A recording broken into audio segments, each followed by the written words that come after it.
Skidanje lišća sa vinove loze u periodu prije berbe jedna je od najvažnijih mjera u vinogradarstvu. Iako jednostavna, ova praksa ima veliki utjecaj na kvalitet grožđa, njegovu zrelost i aromu. U ovom videu objasniti ćemo zašto se lišće skida, kada je najbolje to učiniti i na šta to treba obratiti pažnju da bi rezultat bio vrhunski. Lišće vinove loze ima ključnu ulogu tokom čitave vegetacije. Ono omogućava fotosintezu, čime se stvara energija potrebna za rast čokota, formiranje grozdova i sazrijevanje bobica. Ipak, kako se približava kraj ljeta, a grožđe ulazi u završnu fazu dozrijevanja, previše lišća može postati prepreka. U gustim čokotima gdje lišće potpuno zaklanja grozdove, dolazi do smanjene izloženosti suncu. To usporava sazrijevanje, smanjuje akumulaciju šećera i može dovesti do toga da grožđe ostane kiselo i bez onog pravog mirisa.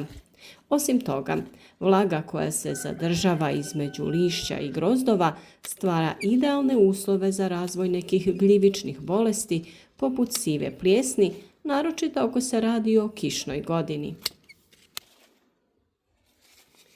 Upravo zato se preporučuje umjereno uklanjanje lišća u zoni grozdova.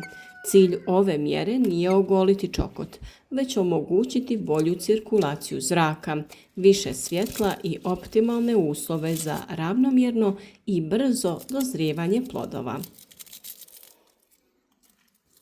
Najbolje vrijeme za skidanje lišća je 10 do 20 dana prije planirane berbe, u zavisnosti od sorte i lokalnih klimatskih uslova. Skida se samo lišće koje direktno prekriva grozdove s obje strane reda, vodeći računa da ne dođe do sunčanih ožegotina na bobicama. Ako se lišće ukloni prerano ili se ukloni previše, bobice mogu biti izložene jakom suncu, što dovodi do oštećenja pokožice, gubitka arome i bržeg kvarenja. U toplijim i sunčanijim krajevima kao što su Mediteran i Primorje treba biti posebno pažljiv. Tamo se često preporučuje postepeno skidanje lišća, najprije sa sjeverne strane reda, a nekoliko dana kasnije i sa južne. Time se grožđe postepeno prilagođava direktnom suncu, čime se smanjuje rizik od ožegotina. U kontinentalnim krajevima gdje ima više oblačnih dana i manje UV zračenja, može se nešto odlučnije ukloniti lišće, naravno uz oprez i praćenje vremenskih uslova. Pored utjecanja na zrelost, uklanjanje lišća ima i praktične koristi. Grozdovi postaju dostupniji beračima, što ubrzava samu berbu. Također smanjuje se potreba za hemijskom zaštitom u završnici vegetacije, jer je manji rizik od zadržavanja vlage i samim tim razvoja bolesti. Važno je napomenuti da se lišće nikada ne skida iznad zone rasta, to jest iznad visine grozdova, jer ono i dalje ima važnu funkciju u ishrani čokota. Uklanjamo samo one koji ometaju protok zraka i zaklanjaju plodove. Nakon što se lišće ukloni, grožđe bolje diše, prima više sunčeve svjetlosti i proces zrenja se ubrzava.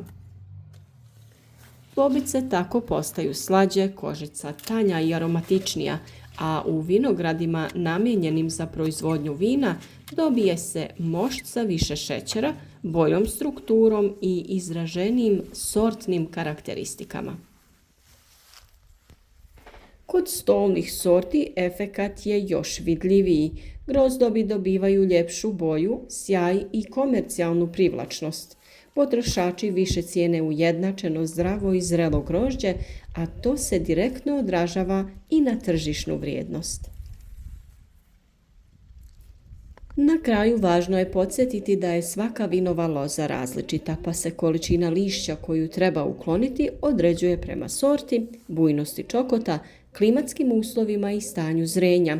Ne postoji neko univerzalno pravilo. Praksa, iskustvo i pažljivo posmatranje su najbolji vodiči. Upravo ovako male, ali značajne mjere čine razliku između prosječnog i vrhunskog grožđa. Skidanje lišća je jedan od alata koji stoji na raspolaganju svakom vinogradaru koji želi da poboljša kvalitet svog uroda, bez dodatnih troškova, ali uz malo truda i pažnje. Nadamo se da vam je ovaj video bio koristan, a vi nas podržite i ostavite like, podijelite ga sa kolegama vinogradarima i ostavite komentar sa vašim iskustvom. Pišite nam koje grožđe vi uzgajate i da li je ove godine bilo manje bolesti nego prošle.